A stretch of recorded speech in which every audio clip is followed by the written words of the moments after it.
So guys, আজকে কাজে গিয়ে এরকমটা হবে আমি কখনো ভাবিনি। তো প্রথমে সকালে উঠেই আমি বেরিয়ে পড়ছি কাজে যাওয়ার উদ্দেশ্যে।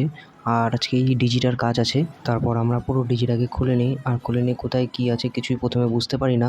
তারপরে আস্তে আস্তে আমরা কাজ শুরু করে দিই। আর গাইস, এদিকে একবার ওয়েদারটা দেখো, জাস্ট অসাধারণ। তারপর আমরা খুলে নিই ডিজির প্যানেল বক্স। আর গাইস, এটা হচ্ছে ডিজির ইঞ্জিন। তারপর আর বেশি দেরি না করে তাড়াতাড়ি কাজ করেই আমরাও বাড়ির উদ্দেশ্যে রওনা দিয়ে দিই। তারপরে বাড়িতে এসে রেডি হয়ে ল্যাপটপ ব্যাগে ঢুকিয়েই আমরাও বেরিয়ে পড়ি কম্পিউটার ক্লাসে যাওয়ার উদ্দেশ্যে। তো গাইস, কম্পিউটার ক্লাসের তো জাস্ট একটা বাহানা, আমরা যাচ্ছি আসলে খেলা দেখতে। তো এখানে এসে দেখি পুরো খেলা শুরু হয়ে গেছে।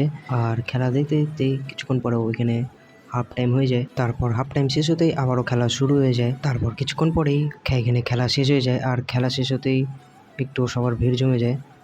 তারপর সন্ধ্যা হতে হতেই প্রায় ট্রফি দেওয়া শেষ হয়ে যায়। তো গাইস, ভিডিওটা আজকে এই পর্যন্তই। দেখা হচ্ছে নেক্সট টাইম নিউ ব্লগের সাথে। ভিডিওটা ভালো লাগলে লাইক অ্যান্ড সাবস্ক্রাইব করো। আজকের জন্য বাই।